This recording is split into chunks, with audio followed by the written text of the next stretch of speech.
This is a review on the Star Trek Voyager episode 37s. Now I will say, this kind of snuck up on me. I didn't realize that the last episode was the last episode of Season 1, because at least in my Voyager DVDs, there's an entire extra disc for each season, just full of special features and the like.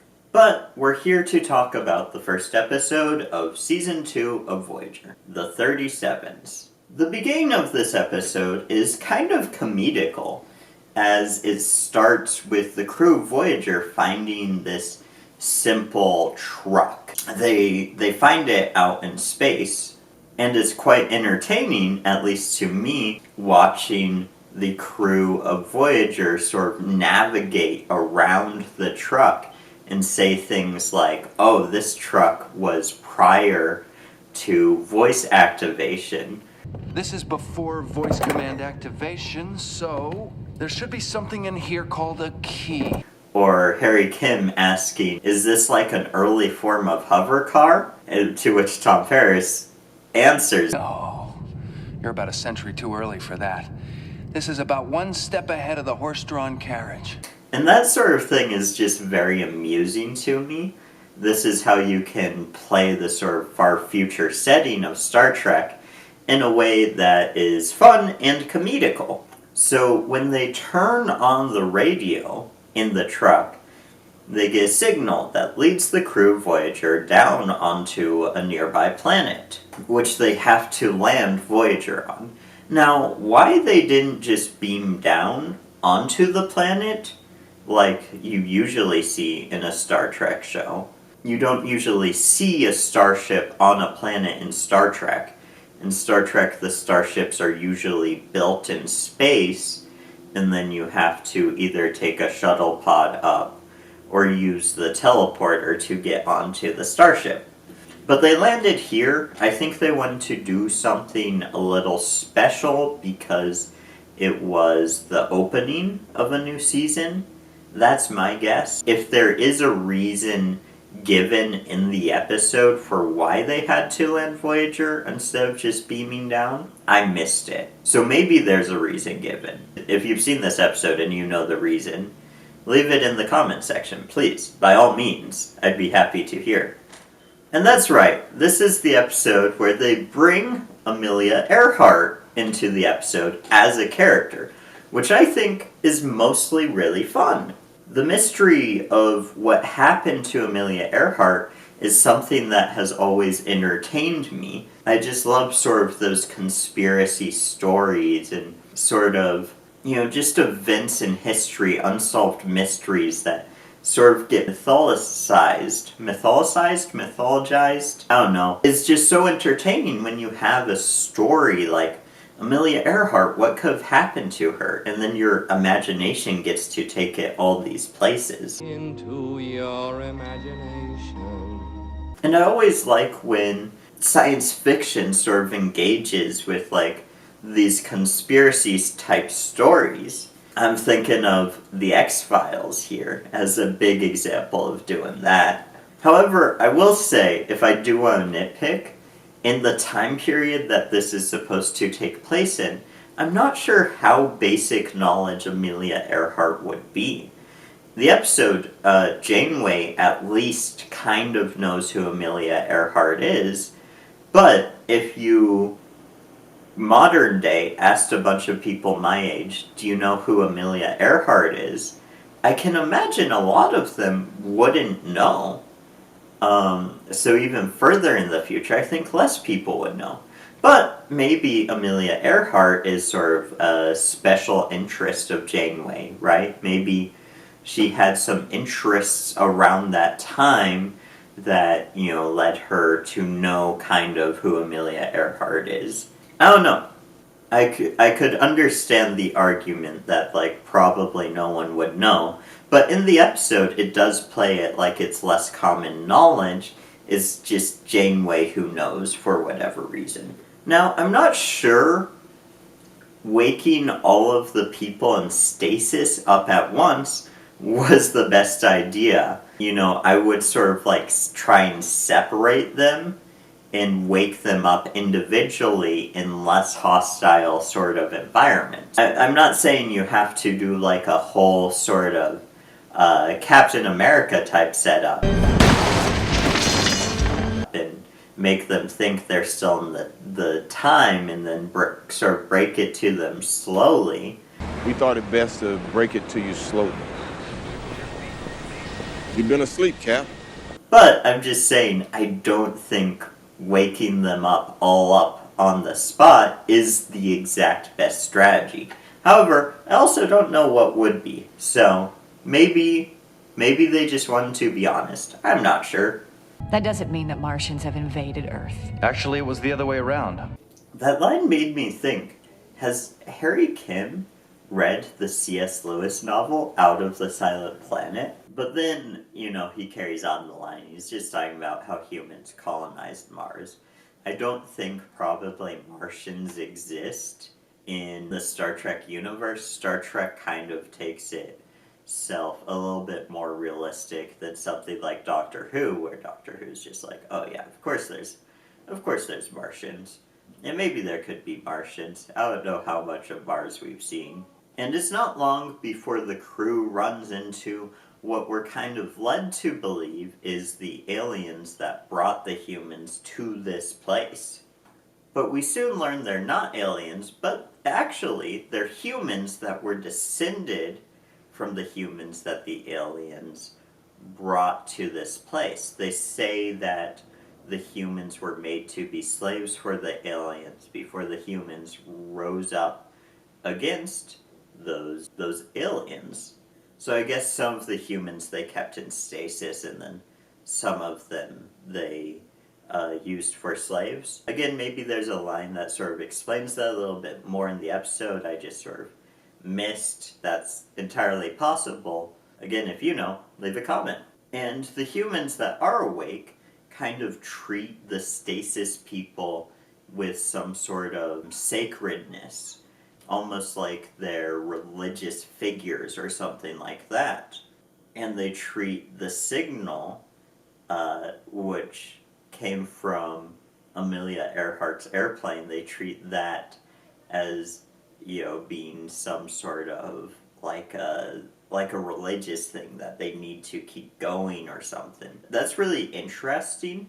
I feel like the episode kind of drops that concept pretty quick. And I might come back to that in just a second, so sort of put a pin in that sort of thought. So the humans, they have these cities on the planet.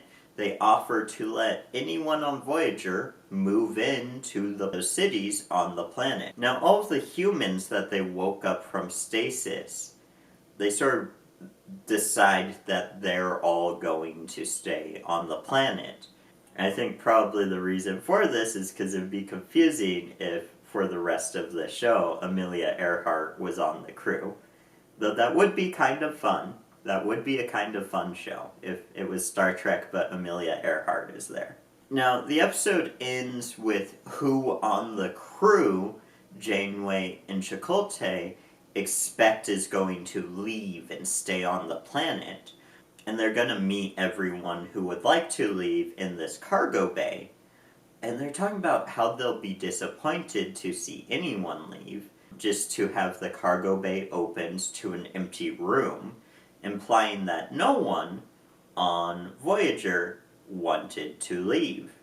Now, there's just a few minor gripes I have with this episode. Firstly, Janeway has this line where she kind of implies that the humans on this planet have kind of evolved the same way the normal humans have in the Star Trek universe, and they've gotten past war and all this sort of stuff. The remarkable thing about the humans on this planet, that they evolved very much like the people on Earth. Both civilizations managed to create a world they could be proud of. One where war and poverty simply don't exist.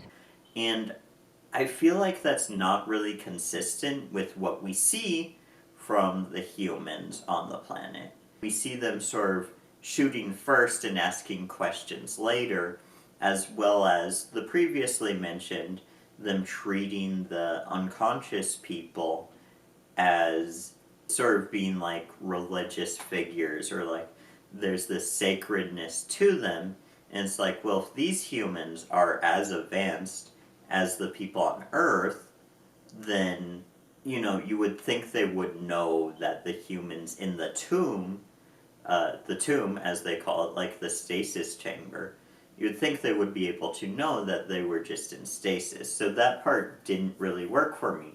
It's almost like the writer forgot kind of where he was going with the script halfway through, is almost what it feels like to me. And my other sort of gripe is just that there's no way no one on the Voyager crew decided to stay on the planet. I mean, I do like sort of the theme they're playing with, where the crew of Voyager has become such like a tight-knit sort of family that no one wants to leave, which I think is fun, but I still feel like there would be at least one or two people who are like, yeah, you know what? This whole getting back to Earth thing sounds like it's going to take a long time, so I'm just going to settle down here.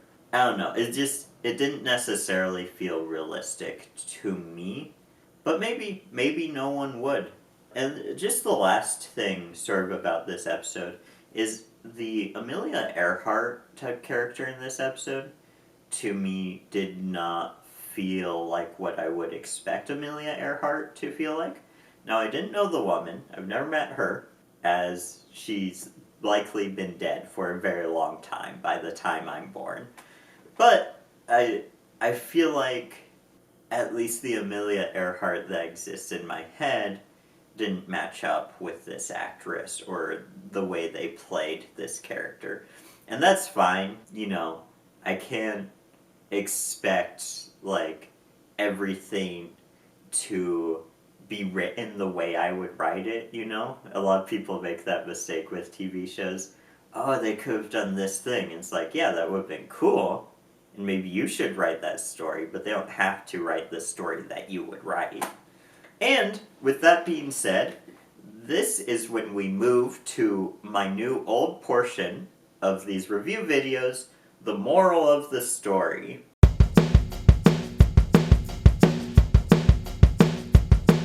Whoa! Welcome to the moral of the story. There's probably different music playing or something. Hi. So, the moral I want to take away from this story, and I want to do this, I want to sort of give every review just like something that we can take away and apply to our lives. That's why I sort of want the channel to be about moving forward. So, today's moral, with that being said, is it comes from Janeway. And how there's a part in this episode where she's trying to decide if she should let the crew decide for themselves if they, want to stay on the starship, or if they want to move on to the planet in the human cities that now exist on this planet. And ultimately, she decides to do the latter. She decides to let them make their own choice instead of deciding for them. And what my sort of thought on that is that kind of tells us that we can choose to allow people to make the right choice, right? And at the end of the episode, everyone chooses to stay on Voyager. Janeway said, no, I'm not going to let any of the crew stay on Voyager. Then people might get resentful whether or not that would be the choice they would make, because they want to make that choice for themselves. So I think sometimes you gotta just let people decide to make the right choice for themselves instead of trying to make it for them. Now, and even in this case, like, I don't think it is necessarily the wrong choice to want to stay on the planet. Right? I don't think anyone would blame you in that circumstance for being like, yeah, I think I am going to stay on the planet. But I think the point is that you shouldn't always be trying to control people. I think you can advise people and stuff like that, but at the end of the day, I think the best sort of interaction between two people is when you can let them make their own choices. Be that mistakes or be that whatever the opposite of mistakes are. Good choices, I guess. Let me know. What do you think about the moral I drew from this episode or anything else I said in this video? This has been the Sci-Fi Academia YouTube channel. My name is Cademan David. I've tried to make more videos. I would love it if you subscribed. Goodbye. Live long and prosper, my good friend. Oh my, oh my.